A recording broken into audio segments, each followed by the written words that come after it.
ay hamon sa buhay po ni David. Yan. Sino po ba dito yung napalaban na? Yan. Yung mga napalaban na. Yun talagang matinding labanan. Yan. Yun talagang halos apik-apik ka. Wala kang katuwang. Walang kumampi sa iyo against all odds. Yan. O. Ang sakit sa kalooban yan. O. Pero there is always a solution with God. Yan. Kaya napakahanggang na po talaga na meron tayo sa buhay po natin. I advise you, kayo yung mga laging napapalaban po. Hindi man yung napapalaban na dahil sa kasungitan mo o dahil sa pagiging, anong tawag nila, yung pagiging, yung ano yun? Bandita. Kaya, pagiging bandita lang, kaya napapalaban. Hindi mo, yung ibig sabihin nito, nasa katwiran naman po tayo, nasa kabutihan tayo, pero patuloy tayong parang binabagsak, parang lagi tayo parang kinakawawa, gano'n. Okay, ang advice ko po doon, ito po, taste and see that the Lord is good. Okay, ulit nga po, taste and see that the Lord is good. Taste and see that the Lord is good. Sa madaling salita ko dito, why don't you try God? Yan. Subukan mo ang Panginoon sa buhay mo. Huwag mo susubukin ng Diyos, ha? Subukan mo ang Panginoon. Yan. Okay. Sige po. Pisa tayo.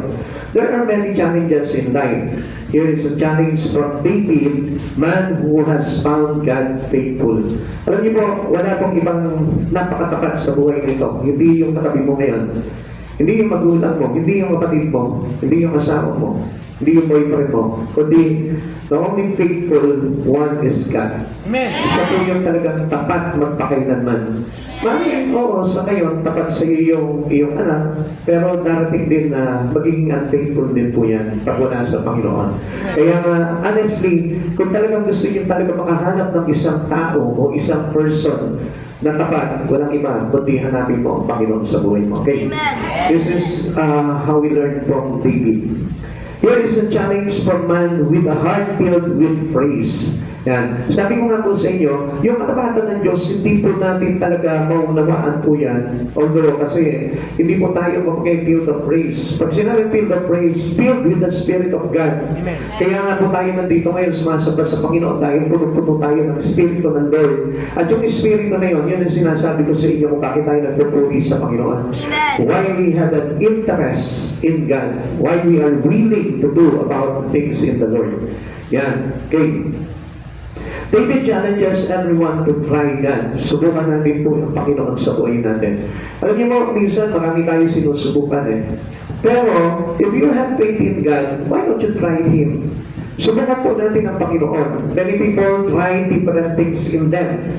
So, madalas, di ba, sinusubok po natin yung sarili natin. Tumatakbo ka tayo sa mga kaibigan, doon po sa kayamanan, o kung sa anumang mga bagay na parang nagiging nag-inspire po sa atin para mabuhay tayo dito. Pero there's no things such as God in our life na talaga magbibigay po sa atin talaga ng real hope sa buhay po natin. David challenges everyone to try God. Sabi po ng awit 34 verse 8, tingnan mo ang sasabihin ng kabutihan ni Yahweh, mapalad ng mga taong nananalig sa Kanya. Ito bang Diyos na ito, siya naman po yung taga mapapagkatiwalaan po natin sa buhay po natin. Sabi nga po ng Biblia, huwag ka magtitiwala kahit sa pinakamalapit ng kamag-anak o kaya naman kahit na sa iyong kabiyak, sabi po ng Lord. Sabi po ng Psalm 34 verse 8, taste and see that the Lord is good. Blessed is the one who takes refuge in Him. So, kung magpapansin po natin dito, marami po tao hindi naman po talaga ganap na natututunan o alam nila ang kabutihan ng Panginoon. They know God is good. Minsan sinasabi natin God is good all the time and all the time God is good. Sinasabi natin mabuti ang Diyos, pero hindi naman tayo nagre-rebuke sa Kanya. Hindi tayo nananandungan sa Kanya. Hindi tayo nagpapakanlong sa Kanya. Hindi tayo nagbibigay ng buhay sa Kanya. Kaya, how can we say that God is good into us? How can we say that God is good to me? Paano ko masasabi na ang Diyos ay mabuti sa akin, pero ang layo naman ang buhay ko sa Kanya. Ang layo ng pamumuhay ko sa Kanya. Hindi ko nilalapit yung buhay ko sa Kanya. So, ibig sabihin, hindi ko alam talaga na mabuti ang Diyos. Sinasabi ng lalabi ko ito, pero hindi ito talagang naramdaman. Sapagkat kung naramdaman mo talaga ang kabutihan ng Diyos, ilalapit mo yung buhay mo sa Kanya. Amen. Mangangalong ka sa Kanya. Amen. You will refuge on Him. You take refuge in Him. Now, why did David issues this challenge? Bakit po ba parang naglabas po ng ganitong hamon ito pong si Haring David sa buhay po natin? Because he experienced how goodness is our God. Alam niyo, ito po yung pinatunayan ni David. Sapagkat si David po ay minsan na po na ang puso niya po talaga yung naging malapit po talaga sa Panginoon. Unlike no as, hindi po natin pa pwede sabihin na ako, malapit ako sa Panginoon kahit na hindi ako nag-church, malapit ang puso ko sa Panginoon. No, hindi po yun. If you experience the goodness of God, hindi ka lalayo sa Kanya. Amen. You will keep closely your life to Him. Lagi ang buhay mo, nilalapit mo sa Kanya dahil alam mo, doon mo masusuntukan ng lahat ng kabutihan ng Panginoon. Una-una, bakit po ba talaga naglabas ang Panginoon si Haring David ng ganitong hamon sa atin? Because the Lord delivered him from his fears. Lahat po tayo may takot because of our sin. Yung takot po na yun, kung minsan yan yung nag-overwhelm ng buhay natin. And sometimes it emphasizes into our life. Kung minsan hindi na nga makikita yung talent mo eh. Ang makikita na sa'yo yung takot mo. Kaya kung makapansin po natin, kahit na magaling ka sa eskwelahan, kahit na sabihin mo na graduate ka, sumakang-graduate ka, sabihin na natin top bar na chat ka. Pero alam nyo, mga kapatid sa Panginoon, minsan ang umiiral pa rin sa atin yung takot. Miski na sabihin po natin kung yung pinakamatalino doon sa classroom po ninyo, pero may takot pa rin. Amen. Mababanaan mo pa rin yung takot. Amen. Kahit na sabihin natin, ay, yung tatay ko, talagang is great enough para sa akin. Siya talaga yung tinatakbuhan ko. Pero, pag tinanong mo yung tatay mo, may takot pa rin po yan. Kaya nga, alam niyo po, kaya tayo challenge po dito ni David para to take out all our fears. Para matanggal po sa atin yung takot na yun. At alam niyo, hindi po natin kaya tanggalin po yun alone. Hindi natin kaya tanggalin o alisin sa buhay po natin pag-isa yung takot na yun. Dahil only one can take this out into us. It is only Christ Jesus our Lord. Sabi po ng awit 34 verse 4, ang aking dalangin dininig ng Diyos, inalis niya sa akin ang lahat kong takot. Sino raw yung nagtanggal sa kanya ng takot niya? Yung pong Diyos na kanyang pinananampalatayaan. Take note, David is the next king to King Saul. Amen. Ito kasi panahon na ito yung tinutugis siya ni Saul eh. Kasi nagkaroon ng jealous po ito si Saul dahil ang galing po kasi ng paggamit talaga dito kay David. Nagselos po siya, nagigit po siya dito kay David dahil si David po yung nagligtas sa mga Israelita sa kamay po ni Goliath, which is the Philistine. Amen. Now, yung takot po na yun, sa simula pa lamang, na-break na po ito kay David because of God. Amen. Pero, ito ba si David hindi niya namamalayan nung kabataan niya na sinasamahan na po pala siya ni Yahweh. Sinasamahan na siya ng Diyos. Marin niyo yung mga kabataan dito. Kaya kayo nandito ngayon, it is because God is always beside you. Amen. Laging kasama niyo ang Panginoon. Huwag ka magtataka. Ako na-experience ko po nung araw yan eh. Lagi ko nung wala pa po ako sa Panginoon, nagtataka ako bakit ako laging nililigtas sa mga bagay na pangalit. So, nung dati, talagang, di ba kinukwento ko nga po sa inyo, nung ako po yung naging drug addict, nung ako po ay nagbenta po ng drugs, kasama ko po yung mga kasama ng mga drug addict dito. Nung narinig po yung aming pinaggagawaan ng droga, nung narinig po yun, ako po ay nakalabas na siguro 2 minutes before the raid, nakalabas na po ako. So, nagtataka po ako. At 2 times na nangyari po sa akin yun. Tapos, even doon sa mga rumble na pinasok po namin, mga gulo, so mahilig po kami ng mga barkada po noon, pag may mga astig-astig na mga maaangas, yan, sasabakan na po namin ng araw po yan. Ganun po kami mga barkada noon. Lalo na kapag mga lasing na. So, may time din po noon na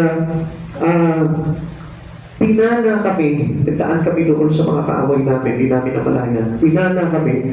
Yung pong pana na, alam niyo yung mga homemade na pana. So, yung pong pana, namaan lang dito sa kilikili ko. Imagine that. Nakatalikod ako, nagulat ako, nung naglalakad kami, dumaan dito sa kilig-kilig ko, sabi ko, mabuti, swerte ako. At alam niyo, dito pa sa side po dito, kung tinamaan ako nung baka tumagos pa sa puso ko. So, sabi ko gano'n sa Lord, sabi ko, bakit parang ganito ako, pero bakit hindi nag-iingat sa buhay ko? So, yun pala, may plano ang Diyos sa buhay natin, like David. Kung mapapansin po natin, he is only tending his sheep, the flocks of his father. So, mapapansin po natin dito, na alam niyo, pag may purpose sa buhay po natin ng Panginoon, makita po yung pag-iingat ng Lord. Even though, kahit na wala tayong calling, at Diyos iniingatan po sa'yo dahil He's faithful God. At siya po yung nagpapakita sa akin na never fear. Huwag tayong matakot. Dahil sabi sa atin na Lord, ako ay isa sa inyo, saan man kayo dako maparoon. So, when they did that pray, he prayed. Alam niyo, nung araw po, di pa po marunong sumamba sa Panginoon. Pero, alam niyo po, sa biyaya po ng mga magulang ko po nung araw, dahil sila po mismo tinuruan kami mag-pray nung mga bata po kami. Kahit na po ako ay hindi pa po nakakakilala sa Panginoon, nagpe-pray ako. Kaya lang yung prayer ko, parang hindi tago sa puso talaga. Yung sa bitrabi lang, pero nagpe-pray pa rin. Alam niyo, mahalaga pa rin po yun. Na kahit na parang tinatamad ka, pilitin mo na mag-pray. Kahit na tinatamad ka magsimbak pa rin. Kasi, alam niyo, napakinggan mo po nun. Ang sabi po sa amin po nito, kapag may mga bagay kang gagawin sa Panginoon at tinamad ka, sipagan mo. Pilitin mo maging masipag ka. Bakit? Kasi mayroong pumipigil sa iyo. At alam niyo na po yun kung sino pumipigil sa inyo. Pag meron kang ginagawang mabuti, tapos ang nagagawa mo ay masama, bumalik ka sa mabuti. Huwag mong gagawin yung masama. Dahil mayroon pa rin Diyos na magtutulak sa iyo para gumawa ng mabuti. At alam naman natin, vice versa, yung magtutulak naman sa iyo sa paggawa ng masama, alam natin kung sino yun. Kaya kapag nasanay po tayo na magpaudyot tayo ng magpaudyot doon sa kaaway, ang purpose po nito, malalagyan palagi tayo ng takot sa buhay. Because of our enemy. Kaya nga, kailangan na mag-pray po palagi tayo. When we are afraid. As a prayer made David a praising person. At alam niyo po ba, ito ang kagandahan po dito. Pag pinugod pa kayo ng Panginoon sa panalangin, ito po yung tendency para magbalik tayo ng pasalamat sa Panginoon. Praising people are a thanksgiving people. So, sa madaling salita po pala dito, pag marunong ka magpasalamat sa Panginoon, marunong ka magpuri sa Panginoon. Pero, kahit na matagal ka ng Kristiyano, kahit matagal ka na nagsisimba, pag hindi ka marunong magpasalamat sa Panginoon, ibig sabihin, kailanman hindi mo natutunan sa paling ng Diyos sa buhay mo. Kapag natatakot po tayo, manalangin po tayo. At ang panalangin na po ito yung magdadala po sa ating papalapit sa Panginoon para yung ating espiritu ay magpuri sa Kanya. Kaya nga, bakit nandito ka ngayon? Pasalamat mo sa Panginoon yan. Hindi yan dahil sa ibang bagay, kundi ikaw mismo, nagkakaroon ka sa puso mo ng tinatawag ng praising. Nagkakaroon ka ng pagpupuri, ng pagsamba sa puso mo na hindi natin namamalayan. David had many reasons to fear. Alam niyo po ba ito si David? Ang dami pong dahilan para siya magkaroon ng takot. You cannot sit alone in his youth. Bata pa naman po si David. Siya na po yung nag-aalaga po. Siya yung nagpapastol ng mga tupa ng kanyang tatay. At alam niyo, hindi po ganun kadali po yun. Sa panahon po natin dito, oo, napakadali lang mag-alaga. Ano po? Halimbawa, may baka ka, dadali mo lang sa bukid, tapos iiwanan mo doon, okay na. May mga kambing ka, dadali mo doon, aakakalin mo po doon sa mga damuhan, okay na. Hindi po ganun eh. Dito po kay David, masyadong napakadelikado po, lalo na sa kanyang edad. Dahil sa kanila, mayroong mga nagkalat na mga leon, may mga nagkalat na mga oso, na talaga napakadelikado po doon sa tao. Hindi ganun kadali po yung matulad sa atin dito. Although, sa atin dito siguro, kapag nag-aalaga ka ng kambing, mayroong mga gumagala-galang mga mukhang leon. Mga oso. Pero hindi po totoong oso yun, hindi totoong leon. Yung lang. Okay. Pero hindi na po delikado po sa atin ngayon. Delikado lamang po tayo, yung mga baka po natin, saan na magdanakaw? Sa mga kawatan, doon lang. Pero yung buhay naman natin, sa pag-aalaga nun, hindi po delikado. Hindi katulad po dito kay David. And then, another reasons to fear to David, when he faced mighty Goliath, alam po natin ito yan, ano po? Ngayon siya po ay nakipaglaban po kay Goliath. He is a small boy. Tapos ito si Goliath is about 9 footer to 10, ganun po mataas po itong si Goliath. Tapos si David po is about 4, mga something lamang po siya, tig lamang po ni David po. Tapos imagine that yung kalaban niya sa tatahan, may sibat, merong shield, merong helmet, nakabaluti po siya ng patigma. Samantalang ito si David, ang dala niya lamang po yung patpat at tirador, yung sling. So, kung mapapansin po natin dito, is underdog. Talagang masasabi natin na dinado po dito si David dahil matigang mandirigma po ito samantalang itong batang paslit lang at tagapag-alaga po ng mga tupa ng kanyang tatay. Pero hindi po natakot po si David po doon. Supposed to be, he had a reasons to fear. Pero hindi siya natakot. Why? Because he knows God. When you know God into your life, kailanman kahit na saan larangan, hindi ka matatakot. Even doon sa career na papasukin mo, hindi ka matatakot. Bakit? You have confidence because you have God. At meron kang Diyos, kaya mo magtagumpay sa lahat ng larangan papasukin mo.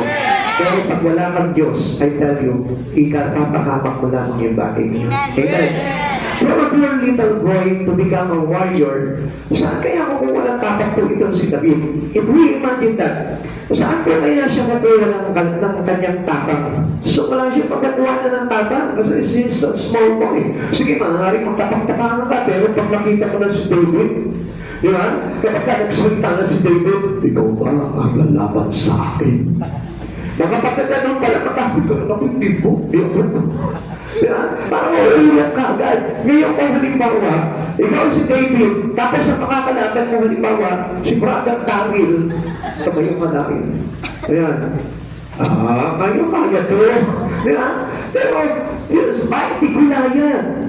He's powerful above the Philistine. So siya po yung pabato po ng mga Pilisteo. Kaya nakakatakot po talaga ito po si Goliath. Pero, because of God, beside him, hindi po siya natakot. Amen. At alam naman po natin, napagtagumpayin niya ito, napabagsak niya po ito si Goliath. Amen. David sought the Lord when he was afraid. Ganun din po tayo. This is the challenge of David to us. Kapag halimbawa ikaw natatakot ka, hanapin mo ang Diyos sa buhay mo. Huwag ka maghahanap ng kakampi mo sa iyo. Halimbawa, sa mga kaklase mo, hanap ka, may tulungan mo naman ako. Thank you. Nininervous ako dahil exam natin. No, baka matuto pa ka pang hobya. Amen? O kaya naman sa mga katrabaho, may tulungan mo naman ako dito sa trabaho ko. Ikaw na gumawa nito. Baka matuto ka pa mandaya. And it is not allowed to us by God. Hindi po papahintulutan ng Diyos sa atin yun. Kaya hindi ka rin po bibigyan ng confidence. And you cannot have a strength para magawa ko yung bagay na yun kung dadaanin po natin sa pataraya. Amen. We have a faithful God. At kapag po tayo natatakot, we need to search for God. We need to look for God. Ang Diyos po dapat na hinahanap po natin sa buhay po natin. Like for example, today, halimbawa, bago ka lamang po dito sa gawain nito, sino po, meron po bang first time lang na umaten na dumalo ng gawain ito? Ay, praise the Lord. Pagpalain ka ng Panginoon. Ay, praise the Lord. Pagpalain ka ng Panginoon. Minsan kinakabahan ka, ano ba ito? Napasok ko na ito. Bakit iba na naman itong nabasa ko? Come on, magkakaroon ka ng fear God. Ang gawin mo lamang yan, just open your heart before the Lord. Amen. Accept Jesus Christ as your personal Savior. Makikita mo, He will comfort you by His Spirit. Amen. At kung mo malalaman na, Lord, ito pala talaga yung truth. So wala po tayong pinag-uusapan po dito, whatever religion you have. So ako, galing din po ako sa Catholic. I served, when I was young, I served as a sacristan doon sa church po namin sa Our Lady of Fatima Shrine. So, yung mga magulang ko rin po, nag-likod po sila doon as a lay minister, yung aking kapatid, nag-lector and commentator. Lahat po kami, nasa church po kami doon. Pero one thing that is missing for us, it is not about the religion, Amen. it is about Christ Jesus. Amen. And we all know that even we are Catholic, we know Jesus. He's our Savior. So, ang pinakamahalaga po dito, you must focus on Christ Jesus. Alam niyo, kaya dami po natin takot. Because we did not know yet that there is only one God. Amen. Ang dami po kasi natin pinaghuhugutan na kung minsan hindi talaga makakatulong po sa atin. And there is only one thing that we need to look for our help. It is only God, only Jesus Christ. At tingnan niyo po, kapag nag-focus ka kay Jesus Christ, ito pang Espiritu ni Jesus, papasok sa buhay mo yan. At pag pumasok sa buhay mo, itong Espiritu ni Jesus, ililid ka niyan dito sa kanyang salita. Because this is the will of God. This is the will of Christ Jesus. At ang lahat na nakasulat po dito, from the beginning unto the last of this book, si Jesus po ang pinupupuin po. Amen. Kaya kapag natunghayo mo na si Jesus sa buhay mo, doon mo makikita ngayon yung the right path, the exact location where we belong, at makikita na natin yung destiny po natin in Christ Jesus. Kaya lagi po natin tatandaan that Jesus is the way, the truth, and the life. No one comes to the Father except through Him. Kaya tayo natatakot kasi nga po, nawawala tayo, nami-misplace po yung ating faith, yung ating pananampalataya. Kaya si David, alam niyo po, he focused on God. He focused on Yahweh. He focused on the Father God. Now, mga kapatid sa Panginoon, when we are praying, sabi, ang challenge po sa atin ni David, look for God. Sabi po sa atin, taste and see how goodness is the Lord. So David is a good example for us all. Alam niyo po ba, si David po ay napakagandang larawan sa lahat ng mga Kristiyano. And nothing anymore, wala na po tayo dapat napangisan po dito sa panahon po natin ngayon, kundi tayo po mismo sa mga propeta, sa mga apostol, at kay Jesus Christ mismo po tayo kailangan kunawa ng example, ng halimbawa po. Amen. The Christian spirit of Jesus comes our fear. Alam niyo, kahit si David po, kahit si David, he knows it already. Kaya nga sabi niya po dito sa Biblia, sabi niya po sa awit, sabi niya, still know that I am God. Amen. Kailangan po tayo na lagi po tayong payapa. We are always in peace. Kahit na po we're in trouble, kailangan lagi po tayo talagang kalmado sa lahat ng pagkakataon. If you have God, kahit na meron kang problema, kahit meron kang kasawian, kahit meron kang mga failures na pinagdaraanan, be still and know that you have God. Because He's the one who calm our storm. Amen. Bakit po, ano po ba sabi po dito? Sabi po ng Mark chapter 4 verse 39, lumakon si Jesus at sinaway ang hangin, tigil, at sinabi sa lawa, tumahimik ka. Tumigil na ang hangin at tumahimik ang lawa. Ito po yung naglalayag po sila, kasama niya po yung mga alagad niya, nasa bangka po sila. Tapos sa kalagitnaan po ng dagat, bigla po lumakas ang hangin, lumagyo ng malakas, at tumaas sa mga alon. Natakot po yung kanyang mga alagad, habang ito po si Jesus, nakahiga po doon sa likuran at natutulog.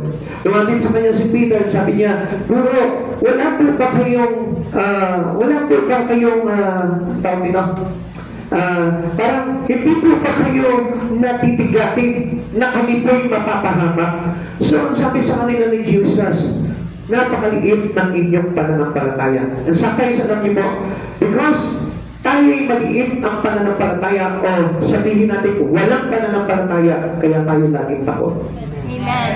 Kapag ang takot na laging nag-a-attack po sa atin, yung fear po natin, ang ibig sabihin niya, you lose your faith in Christ Jesus. Amen. Anong ginawa po ni Jesus dito? Pinatigil niya po ang hangin. At sinabi niya po sa dagat, sa alon, tumahimik ka. At tumigil nga po ang hangin at tumahimik ang lawa. So mga kapatid sa Panginoon, kahit na hanggang ngayon, kaya pa rin gawin po ng Diyos sa buhay po natin.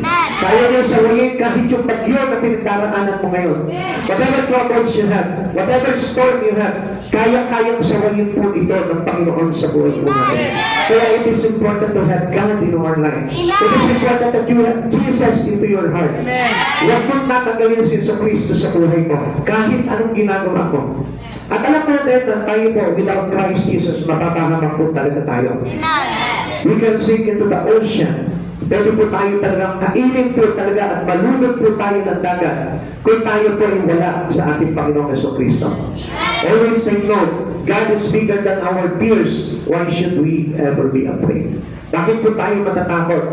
Kung meron po tayong malaking Diyos sa buhay po natin, hindi tayo matatakot. Kaya nga, fix your eyes unto the Lord. And you must see God, how huge we have the God. Kaya gaano po kalaki itong Diyos na ito sa buhay mo.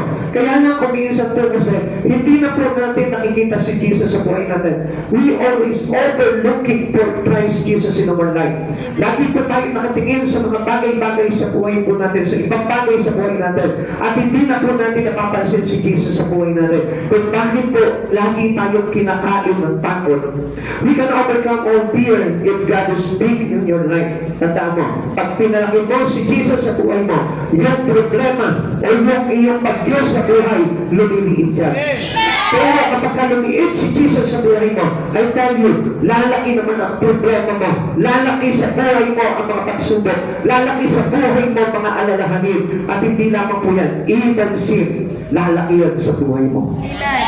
Kaya nga, you must have Jesus Christ in your life. Kailangan meron po talaga tayong Jesus. Para na sa ganun, sa lahat ng pagkakataon na ikaw ay humarap sa mga pagsubok, magtatagumpay ka pa natin. Because you have a big God. Amen. Awit 27 verse 1. Tanglaw ko si Yahweh ang aking kaligtasan, kaya walang takot ako kanino man. Sa mga panganib, kanyang ingatan, kaya naman ako walang agam-agam. So, napakaganda na sinabi po dito, no? Dito lang may inspire ka na sa words ng ating Panginoon. May inspire po tayo na dito dahil kapag talagang lagi tayo nakatingin sa Panginoon, matatanglaw mo palagi ang Diyos sa buhay po natin. At alam po natin na ito yung magre-remind, anak, ako yung kailangan ko. Amen. Pag meron ka mga problema sa buhay, sasabihin agad sa ito, Lord, ako yung kailangan ko. Amen. Magpaparamdam agad sa iyo ang Panginoon na kailangan nandun palagi yung Diyos, yung pitak ng Diyos sa puso ko. Amen. At huwag mo tatakirin yan. Dahil talagang yung takot po talaga mag-overwhelm sa buhay mo yan. Amen. Okay, number 2. Bakit po ba tayo hinamon po dito? Ito po si David at naglabas po siya ng hamon para sa atin. Because the Lord had saved him out of all his trouble. Si David, niligtas po sa lahat ng kanyang mga panganib. Niligtas po sa kanyang mga labanan. Niligtas po si David sa lahat ng kanyang mga problema. Kaya ko rin iligtas ng Diyos. Because our God is the same yesterday, today, and forever. Parehas lang yung Diyos ni David noon at yung Diyos natin ngayon, iisa lamang po yan. Because the name of God is still the name of God today. Siya pa rin yung Diyos po natin. Although, kuminsan nga po kasi, kapag hindi natin nabasa ang Biblia, sino itong Yahweh? Sino itong Jehovah? Sino itong Father God in heaven? Hindi po natin ma-recognize because of not knowing the will of our God. Kaya mas mahirap po na basahin po natin itong Biblia para na sa ganon. Lagi po tayo iligtas po ng Panginoon. Kasi David po, iligtas siya sa lahat ng panganib. And I know that this God, if you know this God of David, tayo rin po kayang iligtas ng Diyos na ito. Kung paano po yung pagliligtas si David, ganoon din ang pagliligtas mo sa atin. Kaya lang, dapat kung gaano umibig ito si David dito sa ating Panginoon, dapat ganoon din po tayo umibig. Amen. Now, kaya nga ito po si David ay binagsagan po siya a man's after God's own heart. Ibig sabihin po nitong napakalapit na puso po nitong si David dito po sa ating Panginoon. Kaya yun din po yung gusto ng Lord para ipaglaban tayo ng Panginoon. Alam niyo, kapag tayo po talaga, deeply, ipinagkapanan natin sa Panginoon yung ating pag-ibig sa Kanya. At hindi po tayo lumalayo sa Panginoon.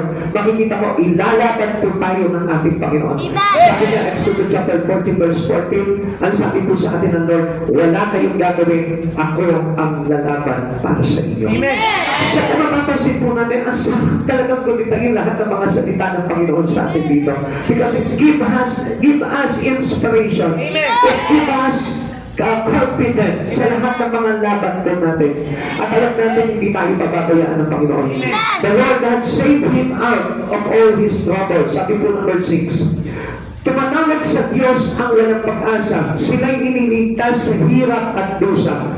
So, He is the same yesterday, today, and forevermore. Kahit magpasa walang hanggan, hindi magbabago ang Panginoon. Nagliligtas siya sa mga taong walang pag-asa na ang hinahanap ay ang ating Panginoong Yesu Cristo. At tandaan po natin ito, every time na meron ka mga labanan sa buhay dito, tawagin mo ang Panginoon at ililigtas ka. Amen. Ano po ba yung ibig sabihin nito? Gusto ko pong ipaliwanag po sa inyo kung anong pong ibig sabihin po nito, sinabi ko dito. Tumatawag sa Diyos ang walang pag-asa, sila'y ililigtas sa hirap at dusa. Tingnan niyo po, kailangan po, ito po kasi yung damdamin po ni David noong mga panahon po yun, kasi napaka talagang sabihin natin, yung sa in the midst of his miserable life. Kasi talagang wala po siyang kakampi po dito. Tingnan po natin, what does Psalm 34:6 means? When David was in trouble at got among the Philistines, he cried out to the Lord to deliver him. He described himself in this verse as a poor man. Pag sinabing poor man, walang tatakbuhan, walang kakayanan, wala po siyang kakampi. Parang ganun po yung ibig sabihin nito. Indicating he humbly cried out to God, referring to himself as poor, reflects an awareness that he has nothing to offer God in return for assistance. Okay, para kasi ng mga panahon po yun, dati po kasi, pag sila po yung lumalapit sa Panginoon, ganito ba, pakinggan niyo po mabuti ito. Pag sila po yung lumalapit po sa Panginoon po nun, mayroon silang mga dalang handog. Diba? Unlike today, no? Lalapit na lang tayo sa Panginoon pero wala tayong handog. Sa kanila po kasi, napakahalaga po kasi ng handog na yun. Meron pong handog na pagpapayapaan. Merong handog para sa pakikipagdigma. Merong handog para sa ipagpapatawad ng ating kasalanan. Merong handog para sa ikalilinis ng ating sambayanan. Na mga kapatid sa Panginoon, dito ay pinapakita ni David that he is poor man. Wala siya kahit na ano. Amen. Pero, ano po yung meron siya? Yung sa full na pagpapakumbaba sa harapan ng ating Panginoon. Yung pag-amin niya na wala ako kakayanan, Lord, kung wala ka sa buhay ko. Amen. Okay. As a result of praying ardently and humbly, David found deliverance from all his troubles. The Lord rescued him from the Philistine. Ito po kasi yung panahon na ito, tingnan nyo, ganito po yung nangyaring kagipitan po rin. We all know that David fight Goliath. Napabagsak niya po ito. Si Goliath ay, siya po yung pagbato ng mga Pilisteo, mga Philistine. Now, nung nagkapagod po siya dito kay Haring Saul, doon po siya napagpatsagan sa lugar ng mga Pilisteo, ng mga Philistine. And then, nung nagtatanggol po siya doon, may nakakilala po sa kanya.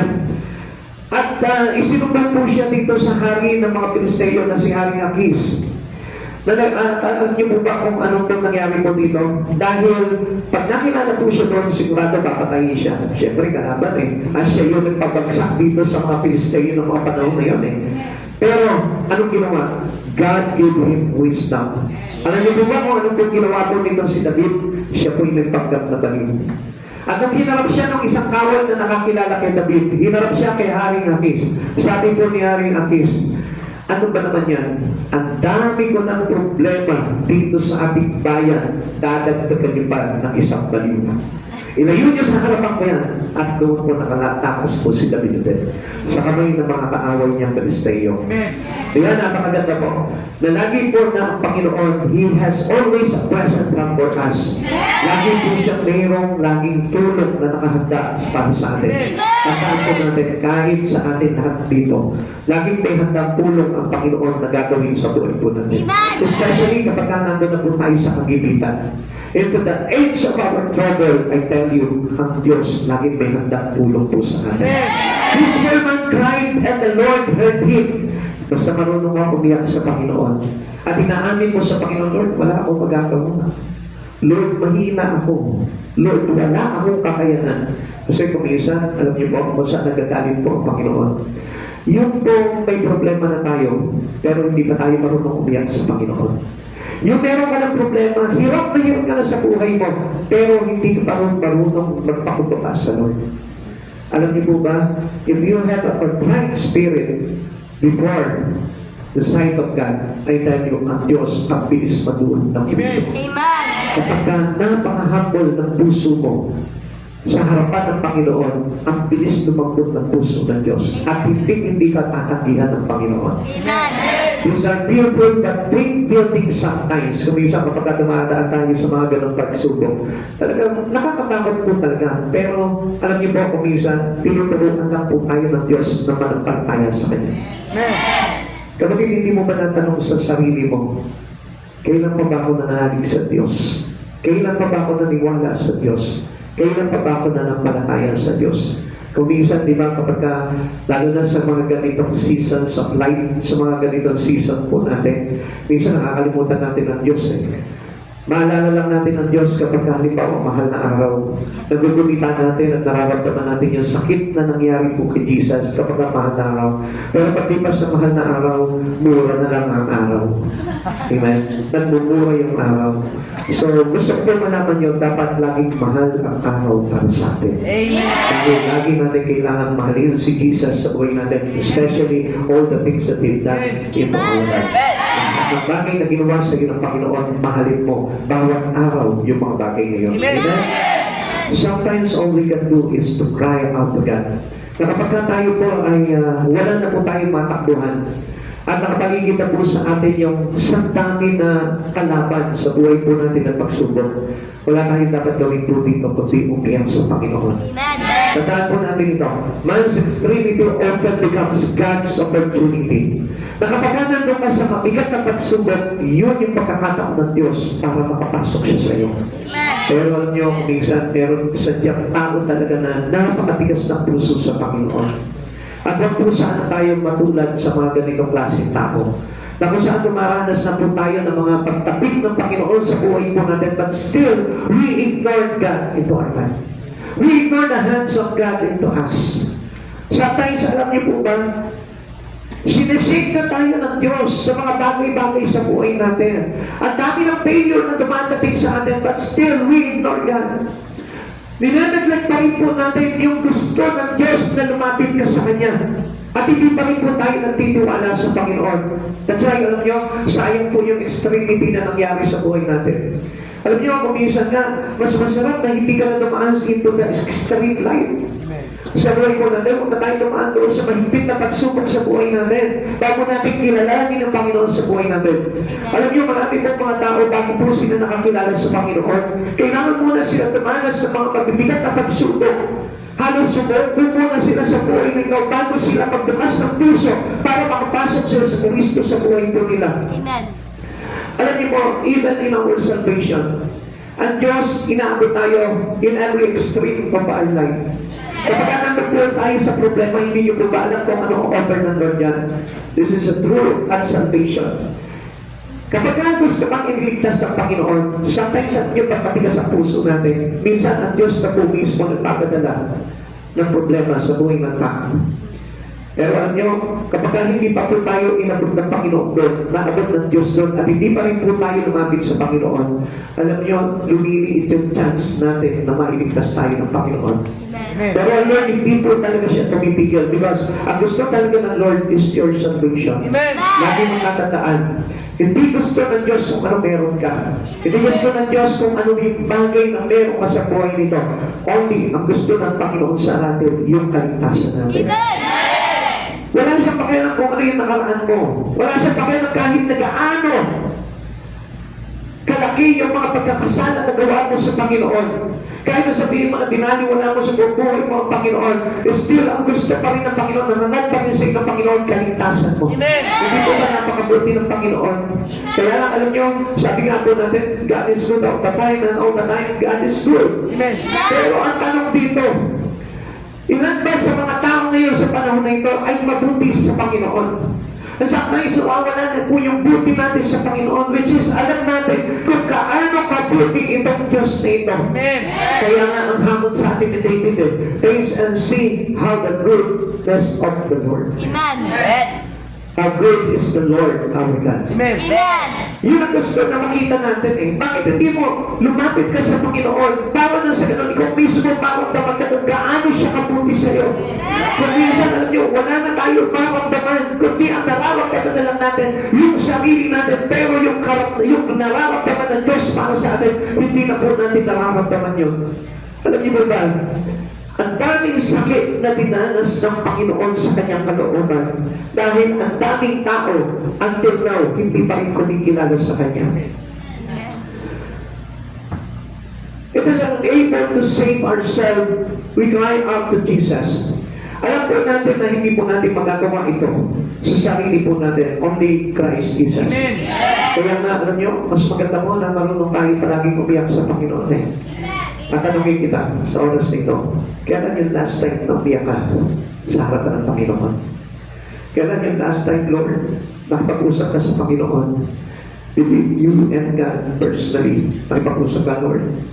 Nilahat mo sa Kanya, inilakad mo sa Kanya lahat ng mga dinaranas mo. Ikinuwento mo sa Kanya yung mga masakit na naranasan mo sa puso mo. Kailan pa umiyak sa Kanya? Alam niyo, nami-miss na ng Lord sa iyo. Miss na ng Panginoon na parang naman sa iyo. Na parang tinutuwing mo siya, Ama, at tayo na yung Kanyang anak. He saved us when we cannot save ourselves. Kapag hindi natin kayang iligtas yung sarili natin, kapag hindi natin kayang iahon sa mga pagsubok ang buhay natin, ang Diyos dumadating palagi ang Diyos. Laging is ready to assist us. Is ready to save us. Is ready to give us power, strength to overcome all our troubles. Amen. David found this Lord was up to that occasion. Alam nyo, ang Diyos kapag may problema, nandun palagi ang Lord eh. Amen. Gusto ko malaman mo na mabasa ng Diyos yung puso mo ngayon. Nalalaman ng Diyos kung lumalabot yung puso mo. Nalalaman ng Diyos kung tumutusok bawat salita ng Panginoon na ipinapahayag niya sa oras nito. At alam niyo po ba, nararamdaman ng Lord yung bagay na paghihirap mo sa oras nito. Isang bagay lang naman talaga gusto ng Panginoon. Iparamdam mo sa Kanya that you need God. Ulitin ko sa inyo, iparamdam mo sa Panginoon that you really need God. Amen. Hindi pera, hindi yaman, hindi career, hindi trabaho, hindi kung anong bagay sa mundong ito, kundi only Him. Amen. Patunayan ko sa Kanya, Lord, Ikaw talaga yung kailangan ko. Lord, kung wala ka, ay natin. Amen. Walang sa isa yung buhay ito, walang sa isa yung kayamanan ko, walang sa isa yung karunungan ko, walang sa isa yung lahat sa buhay ko. Amen. Alam mo po ba, ang buhay po ng isang tao kapag namuhay tayo na wala ang Panginoon, wala sa isa yung buhay niya. Dapat na dumaan ka, nabuhay ka dito sa mundong ito na nakatakbo mo si Jesus sa buhay mo. Or else, kapag hindi mo nakatakbo ang Panginoon, walang sa isa yung buhay mo. Amen. God saved him out of all his troubles. He can do the same for you and for me. Sa atin po mismo, kaya gawin ng Panginoon po yan. Tandaan po, ang ating Panginoon si Yahweh, siya ba lahat po yung gumawa ng saklolo sa kanyang bayan? Iniligtas niya po ito sa mga panganib. Iniligtas niya po ito sa kamay ng mga kaaway. Iniligtas niya yung kanyang mga propeta sa pag-uusig. Yung kanyang mga apostol. Yung mga tao naglilingkod at nananampalataya sa kanya. Iniligtas niya. Ikaw din, gusto kang iligtas ng Panginoon. Sapagat wala kung sino man nampalataya sa Panginoon na hindi niya iniligtas. Sabi nga, sino man ang sumasampalataya sa pagdating ng huling araw ay aking ililigtas. At hindi po tayo mabibigo dyan kapag nananalig tayo sa Panginoon. Kahit na sa kalagayan po natin ngayon, tandaan niyo po ito. Sakto-sakto po pagdating ng Panginoon sa buhay mo. Alam niyo, natatandaan ko po nung araw, nung time na talagang hopeless na po ako, wala nang pag-asa, halos talagang humahawak na po talaga ako ng kutsilyo po nung araw. At gusto ko nang itarap po talaga sa dibdib ko noon dahil I am very desperate at the time. Alam niyo po, nung time po na yun, natatandaan ko po yun. Madilim patay lahat ang ilaw. Wala po siya. Wala po yung aking bahay. Wala po sila nun. Ako lang po yun. At langon-lango ako sa alak at langon-lango po ako sa droga ng mga panahon na yun. And I was desperate. Gusto ko na po talaga na tapusin yung buhay ko. Pero hindi po maganda po yan. Madilim. Tapos, umiiyak po ako. Sabi ko, wala nang pag-asa ang buhay ko. Halos talagang itatama ko na lang po yan. Nalaglag po yung Bible ko doon sa drawer po namin. Kaya tatandaan mo yung Bible natin sa drawer. Ang pinagtatama ko po dito kung bakit yung drawer na yun, yung Bible na yun nandun sa ibabaw ng drawer, paano nalaglag? And it reminds me na kailangan po ang Diyos sa buhay ko. At yun po ay nabuksan ko doon sa Mateo 11:28.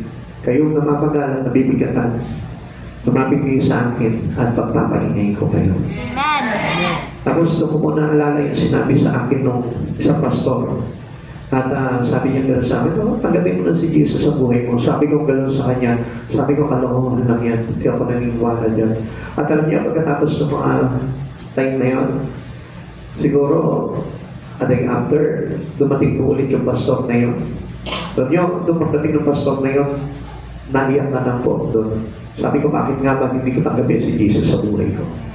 Pinagkat ko si Jesus sa buhay ko po noon, habang yung sakit ko noon ay nandun din po sa talagang, ang hirap po talaga.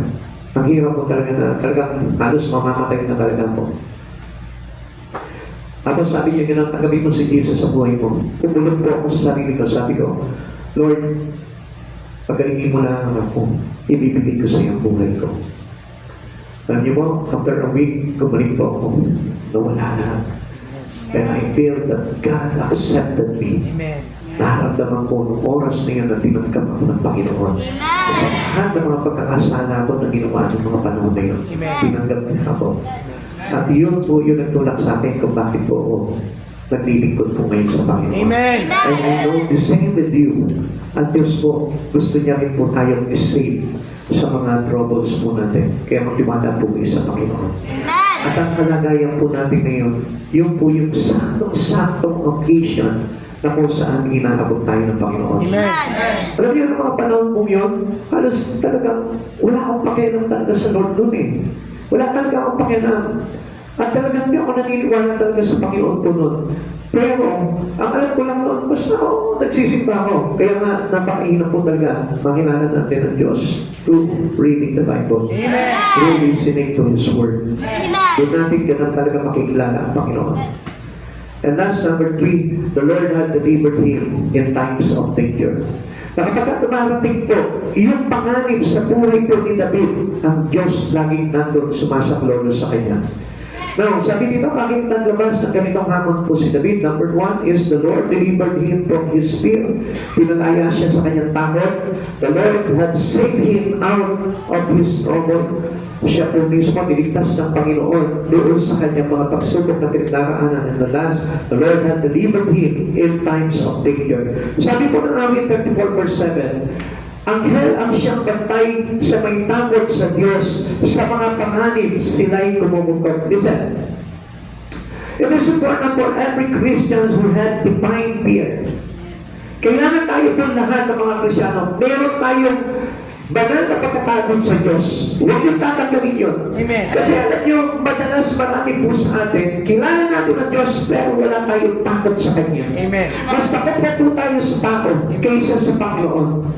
Imagine this fear, alam niyo po ba na kapag mayroon tayong banal na pagkatakot sa Panginoon, ang sabi po dito, anghel ang siyang bantay sa may takot sa Diyos. So, ibig sabihin pala nito, if you have a divine fear to God, yung mga anghel lagi nakabantay sa atin yan. Ang dami nagsasabi, meron akong anghel de la guardia.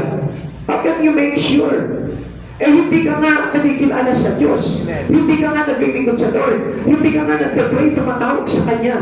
Hindi ka nga nagkaroon ng takot na kakaunti sa Panginoon. Paano nandun ang mga anghel na nagbabantay sa iyo? Alam niyo po ba kung bakit maraming napapahamak na tao?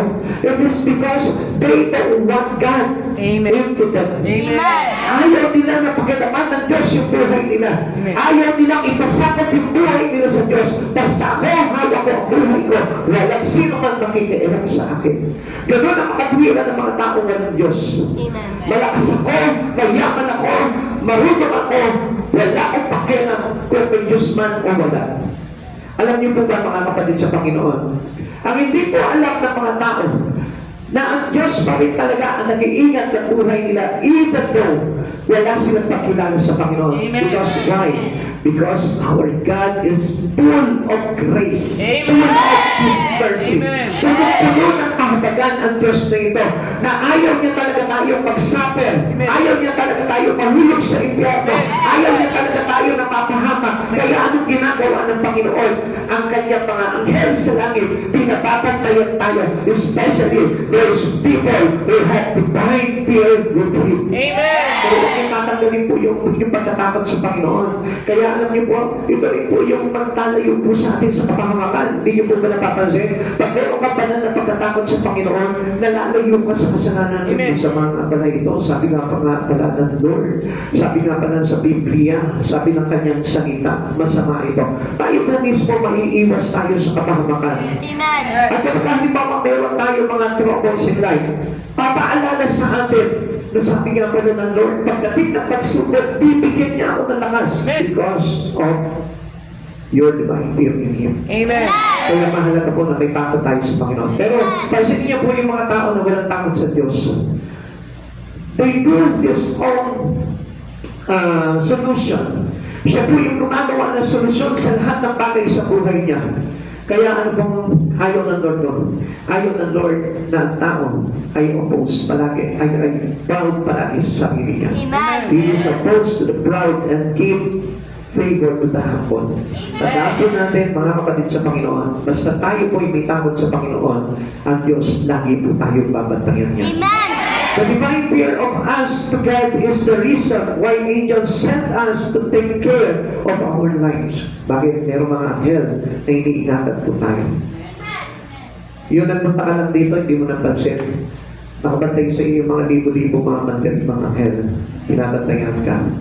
Kaya ka nakapanik dito dahil walang nagawa po ang demonyo. Amen. Pero pansinin mo ito, yung nasa church ka na, nawala ka pa, ibig sabihin nun, wala yung mga anghel sa tabi mo. Yung po bang papunta ka na sa church, pero naagaw ka pa, ang ibig sabihin nun, wala po yung guardian angel po natin, wala yung mga tagapagbantay nating anghel. Kaya po tayo napipigilan ng kaaway. Alam niyo, into my prayer, lagi ko po pinagpapuri po yung pintuan na yan, yung hagdanan na yan, yung entrance sa baba na yan. Sabi ko, Lord, lahat ng yan lugar na yan, lahat ng mga mandirigma mong anghel, ilagay mo dyan sa baba na yan. Para walang sino man napapanig dito mapipigilan ng demonyo. Kaya kapatid, I tell you one thing, this make us rejoice. Amen. Pag nalaman mo ito. Kaya ka napanig dito because of the angels of God. Amen. Dahil hindi ka dadalhin dito at hindi ka makakarating dito kung wala po yung assist, yung pagbantay sa atin ng mga anghel Amen. ng ating Panginoon. Amen. Kaya kung makapansin natin dito, di ba, kung minsan, magsisimpa ka na lang, ay, next time na lang. Bakit? Kasi hawak-hawak ka ng mga demonyo. Hawak-hawak ka ng mga diablo. Kaya hindi ka makarating-rating sa church. Pero pansinin mo sa oras na ito. If you open your spiritual eye, if you open your spiritual senses, mararamdaman mo sa tabi mo, nandyan na kayo yung mga Amen. anghel na yan. Amen? Let us go. Kaya po namin po itong pagkaraya. Gusto ko po na maintindihan niyo itong mga bagay na yan. Nasa spiritual realm po yung ating mga bantay. At hindi po nakikita po ng naked eye natin yan. Pero gusto ko malaman mo, kapag ikaw tumatawag ka sa pangalan ng Panginoon, lagi kang guarded ng mga anghel ng sa langit. Amen. Hindi ka pababayaan yan. Kaya yung fear, kaya-kaya mawala po sa atin yan kung tayo po'y marunong manalangin sa ating Panginoon. Sabi po ng awit 91 verse 11, sa kanyang mga anghel, ikay itatagubilin, saan magdako maparoon, tiyak kang iingatan. So, pansinin po natin yan. Yung mga anghel, lagi po niyang itinatagubilin ng Diyos para sa atin. Para ingatan po tayo at hindi masaktan yung mga paa natin sa mga batong matalas. Para na kahit na ang daanan natin ay makalayon, ahas na babagsik, di ka maano sa mga serpiente at biyong mababangis. Amen. Basta tayong lahat ay kumikilala sa Panginoon. Ang sabi niya, aking ililigtas ang tapat sa akin at iingatan ko ang sino mang taong ako'y kikinandig. Pag sila'y tumawag, lagi akong handa na sila'y pakinggan at kung may hilahin, sila'y sasaklolongan. Aking ililigtas at ang bawat isa'y pararangalan, sila'y bibigyan ko ng gantimpala at nakatitiyak na tatapuin lang kaligtasan. Ang siyang pakinggan ko. Amen. Kaya nga, magtiwala po kayo. Basta, you allow God into your life. Amen. Wala kang dapat na ikatakot. Sabi nga po sa atin ng Panginoon, Ang natatakot lamang po, yung mga walang Diyos. Because he didn't know really what was happened next into his life. Tayo, nakakatiyak po tayo na alam natin, after this life, merong Diyos na naghihintay sa atin. Amen. Kaya salamat po sa Panginoon dahil nandiyan po kayo. And I know God will save everyone. Amen. Kaya mga kapatid sa Panginoon, thank God. Give close your heart to God. Cry out when you're having trouble. Cry out when you're danger. Tumawag ka sa Panginoon, tumawag ka sa Panginoon. Sabi nga Lord, there's a prayer upon the name of the Lord will be saved. Kaya po tayo mga nalipag-asa dahil ang Diyos po ay nakita at dapat palagi sa atin. David discovered he was not alone. Nakita po ni David po dito na hindi pala po siya nag-iisa. Akala niya nag-iisa siya, akala niya na wala na siyang saklolo. Even in the times of prayer, to feel secure, naramdaman niya po doon na iniingatan palagi siya ni Yahweh. God's deliverance of His people is found throughout the Bible. Nakasaan po din yan. Kaya lagi kayo magbabasa ng Biblia para malaman niyo what are those promises of God into you. Ang daming pangako ng Diyos na hindi tayo mababayaan ng Panginoon. Ililigtas tayo ng Panginoon. Sa mga pagsubok natin, lagi tayong tutulungan at bibigyan ng lakas ng ating Panginoon. God delivered David from all dangers. When pursued by angry Saul, David had been delivered by God. Iniligtas po siya sa kamay po nitong galit na po nitong si Saul. When surrounded his enemy, he was protected. Siya po ay laging pinoprotektahan ng ating Panginoon doon sa mga nagpaligid sa kanyang mga kaaway. When he got sick, he was delivered completely by God. And you must notice, lahat tayo nagkakasala. At ang Diyos, handa po tayong linisin sa ating pagkakasala basta huwag kang lalayo sa Panginoon. Pag alam mo nagkakasala ka, takbo ka agad papalapit sa Panginoon. Huwag mo nang hahayaan na ma-overwhelm ka ng kasalanan. Dahil kung malayo ka sa Panginoon, mas madadagdagan pa, magmumultiply pa yung kasalanan sa buhay mo. Pero kapag linapit mo sa Panginoon yun, makikita mo, all your sin will be cleansed. And you will be sanctified into the holiness of God. Hallelujah, praise God. Taste and see that the Lord is good. Blessed is the one who takes refuge in Him. Lagi tayong mangalok pagdating sa Panginoon. Lagi po natin siya yung gawin natin kanlungan sa buhay natin. Try God to know His great goodness, including His cares in the midst of danger. Lagi nandiyan ang Panginoon. Sa mga panganib, hindi ka matatakot. Kapag nagtatrabaho ka, ingatan ka ng Panginoon. At makikita mo you are always be blessed. Kapag nag-aaral ka, nasa eskwelahan ka, nasa trabaho ka, nasa pamilya ka, naglalakad ka sa kalsada, lagi kang iingatan ng Panginoon at protektahan. Sapagkat is good. Sobra ang kabutihan ng Panginoon. Amen. At hindi nakulang yung kabutihan ng Lord. Is good enough for us. At wala na tayo dapat na hanapin pa sa buhay po natin. Alalahanin mo itong oras na ito. Sabi ni David, taste and see that the Lord is good. Blessed is the one who takes refuge in Him. Trust in Him. Pagtiwala ka sa Panginoon. Itiwala mo yung buhay mo sa Panginoon. Imagine that you are still young. Bata ka pa. At hindi pa po talaga gusto yung ating mga kaisipan. At pwede pa po tayo mapahamak. Kasi alam ko po, ang mga bata po talaga. Sa kabataan po nila, nagiging mapusok po ang mga bata. At kumisa po, sugod lang po sila ng sugod. And this is why that God is very important to your life. And even to all parents, sa lahat ng mga magulang, gusto niyo po maprotektahan po yung inyong pamilya. Just keep on trusting God. Lagi po natin ikanlong ang buhay natin sa Panginoon. Amen. Huwag natin bibitawan ng Diyos sa buhay natin. Dahil siya yung pinaka huling lalapitan ng tao pagkatapos ng buhay niya dito sa mundong ito. Only Christ Jesus. Tayo ba natin tayo? There is a lot of reason for us to thank God. Maraming dahilan na dapat tayo ipagpasalamat sa Panginoon. Maraming dahilan para tayo po ay lumapit sa Panginoon. Maraming dahilan para tayo ay maglingkod at sumamba sa ating Panginoon.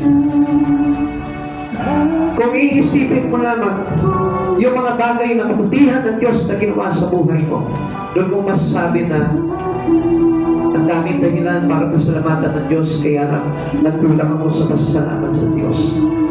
Kapatid, sa oras na ito, hindi mo maalam. Dapat sana napahamak na ang buhay mo. At dahil sa Panginoon, iningatan ka pa rin niya. Iniligtas ka pa rin niya sa mga panganib. Iniligtas niya pa rin yung buhay mo sa kapahamakan. At hindi niya pinahintulutan na mapasakamay ka ng kaaway. At tuloy ang masira ang buhay mo. Kaya sa oras na ito, you deserve all your praise. You deserve all your pride. Praise Him with all your heart. Come on, purihin natin ang Panginoon.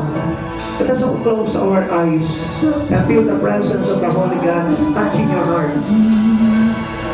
He will reach you into the place where you are now. Kapatid sa Panginoon, inaabot ka ng Diyos. Come on, damay mo sa puso mo ang Panginoon. Hindi mo makikita ang Lord because He is the Spirit. Pero, mararamdaman mo siya. But closing your eyes, open your heart, and give way to Christ to enter into you. Sabi mo sa Panginoon, Lord, pumasok ka sa puso ko. Gumalaw ka sa buhay ko, Panginoon. Pupunihin mo lahat ng mga pagkakasala ko. Ayusin mo ang kalagayan ko, Panginoon. I need you, Lord. Kaya salamin mo sasabihin. Take an actions to do whatever you promise to Him right now. Because our prayer right now is very powerful. It can change your life. Kaya niyang baguhin yung buhay mo. Kaya niyang baguhin yung sitwasyon mo. Kaya niyang ilagay ka sa karangalan, hamo sa iyong kagipitan. Kung magtitiwala ka naman sa Panginoon, blessed are those who take refuge in Him. Pinagpala ang sino man nagtitiwala kay Yahweh. Kapatid sa Panginoon, come on, trust God. Trust God. Kaya ka nandito ngayon dahil ang Diyos mismo ang umaalis sa iyo. Kaya ka nakakasamba ngayon sa harapan ng Panginoon. Because God is so in love with you. Mahal ka ng Panginoon. Iniingatan ka ng Diyos. Ililigtas ka ng Diyos. At nais na pagdating ng araw ay makapiling ka niya sa buhay na walang hanggan sa langit. Come on. If you want to surrender your life to Him, just humble to God. Be humble. Show your humbleness to the Lord. Kung meron ka mabigat na pinagdaraanan ngayon, iyak mo sa Panginoon niya, makikita mo, tutulungan ka ng Diyos. Even if you have sinned, kung meron kang karamdaman, ihanggan mo sa Panginoon niya. Iyak mo sa Panginoon niya. Kung meron kang mga kabiguan, ihanggan mo sa Lord niya. Sabihin mo sa Panginoon, Lord, ipinagkakatiwala ko sa iyo ang kalagayan ko ngayon. Bahala ka na, Panginoon, sa mga problema ko. Bahala ka na, Panginoon, sa karamdaman ko. Itiniwala ko sa iyo ang buhay ko ito, Panginoon. Come on, call upon the name of the Lord and you will be saved. Those who call upon the name of the Lord will be saved.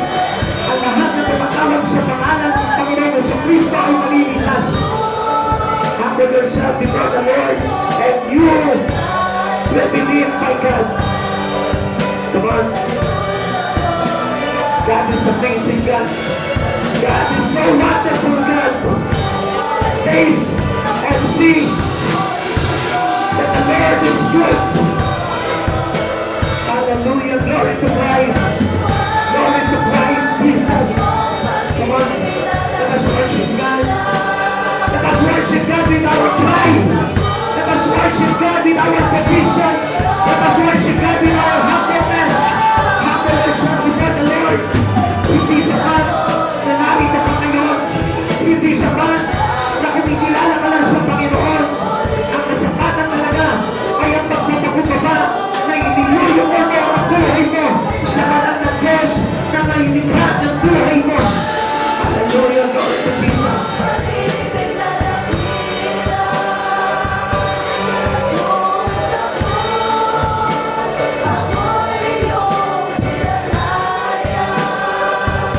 Kung nahihirapan ka na, iyak mo sa Panginoon. Sabi mo sa Kanya, Lord, nahihirapan na ako, Panginoon. Hindi ko na kaya, Lord. I am like David, a poor man. Pero wala akong maipagmamalaki sa iyo. Wala akong kakayanan, Lord. Laging sa iyo lamang ako nananangal. Laging sa lakas mo lamang, Panginoon. Lord, hindi ko kaya magwala ka. Hindi ko kaya mapagtagumpayan ang lahat ng pagsubok kung wala ka, Lord. Lord, pati sa karamdaman. Panginoon, ikaw yung Diyos na aming pinagkakatiwalaan. Dakilang pagkagamot ng aming buhay. Sa sandali na pahintulutan mo ang kagalingan na dumaloy sa aming katawan, Lord. Gagaling kami, O God. Gagaling kami. At sa sandali, Panginoon, nalinisin mo kami sa lahat ng aming mga pagkakasala. Pagiging malinis kami, Lord. Pagiging malinis kami. Sa sandali, Panginoon, na palayain mo kami sa ano ba mga kapagapanan, Panginoon, na nasa aming mga dibdib. Lord, pagkakaroon kami ng kapayapaan, mapapayapa kami, Panginoon. Dahil tapat ka, O Diyos, na nangako sa aming lahat. Panginoon, iniyuyong namin sa oras na ito, Lord. Ano man mga bagay, Panginoon, na labanan namin sa buhay. Panginoon, isinasangkuli namin sa iyo ang aming mga pamilya, ang aming mga anak, ang aming mga kaibigan, ang aming mga kamag-anak. Panginoon, napagtipupo sila. Magkakilala sila sa iyo, Lord. Yumuko sila sa iyo, Panginoon, at sumamba. Upang makita nila, Panginoon, ang katotohanan na ikaw ang Diyos na aming kailangan magpakailanman. You are better than gold. You are better than diamond, God. You are more precious of all these treasures, O God. Ikaw ang Diyos na pinakamahalaga sa buhay na ito, Lord. Aanin namin ang tagumpay ng mundo nito kung wala naman kaming katagumpayan sa buhay na walang hanggan. The one is the profit of man gaining the whole world but loses our own soul. Panginoon, aanin namin ang trabaho. Kung ang aming pamilya hindi naman maliligtas. Aanin namin ang pera, Lord. Kung kami na may mapapahama. Aanin namin, Panginoon, ang mga ari-arian. Kung hindi naman kami natutong sumamba at magduri sa iyo, dakilang pangalan. Panginoon Jesus, sa oras nito, Lord, turunin mo ang bawat puso namin. Kung paano, gaano kalambot, Panginoon, ang puso mo, Panginoon Jesus. Ganoon din po kami. Palagutin mo po, Panginoon, ang aming kalooban. Kung papatuloy ka namin tanggapin sa buhay na ito, magpakailanman. Panginoong Jesus, salamat sa iyo, Lord. Salamat sa iyo.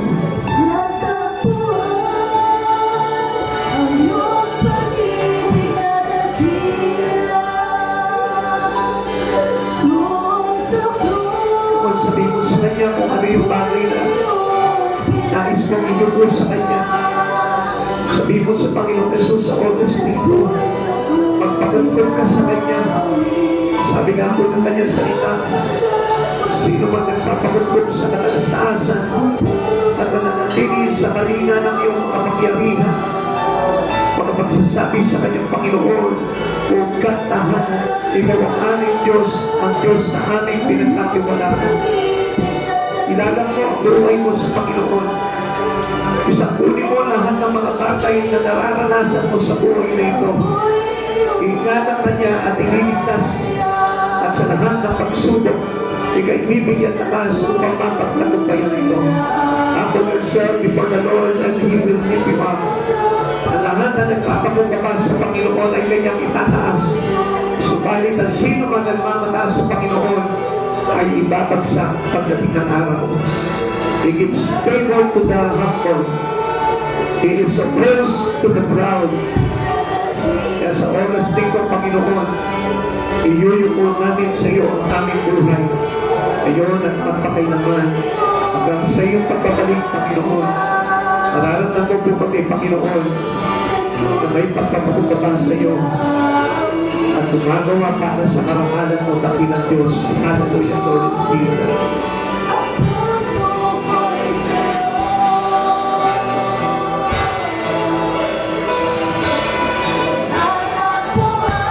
Hallelujah, Lord, to Christ. Thank you, Lord. Thank you, Jesus.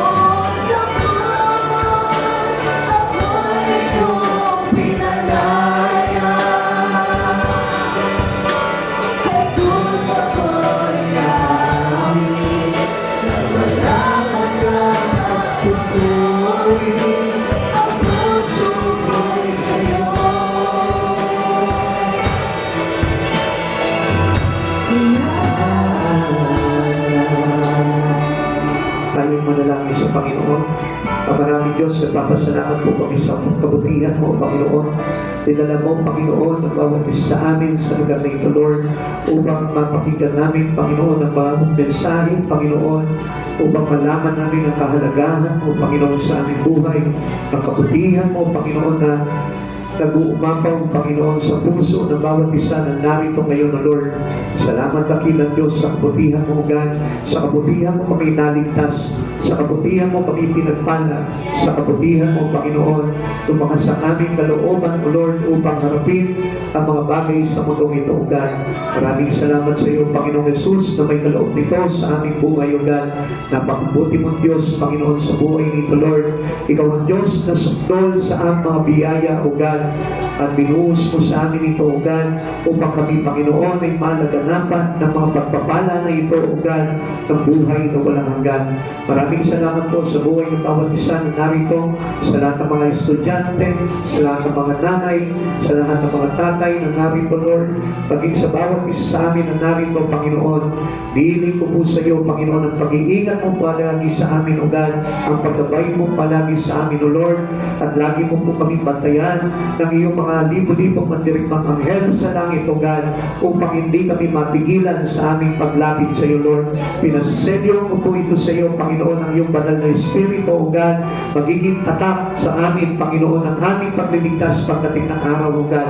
Panginoon Jesus, maraming salamat po, Panginoon, sa pag-aalay mo ng iyong sariling buhay, O God, upang kami, Panginoon, ay maligtas at matubos sa lahat ng aming mga pagkakasala. Maraming salamat po, Lord, kaya mo maipad po sa amin ang iyong Espiritu, O God, upang ito ang magtulak sa amin, Panginoon, sa mga gawaing banal, Panginoon, upang mahilayo kami, Panginoon, sa kapamakan ng sanlibutan ito, O God. Maraming salamat po, Panginoon. Hinihiling ko po sa iyo, Panginoon, na samahan mo po kami lahat sa aming pag-uwi, sa aming mga tirahan, O God. Maluwalhati kami mga uwi, Panginoon. Ligtas, Panginoon, at hawak ng iyong mga kamay, Panginoon, at kasama ang libo-libong mandirigmang anghel sa langit na magbabantay at mag-iingat sa aming mga sasakyan upang maluwalhati kami makarating sa aming mga tahanan.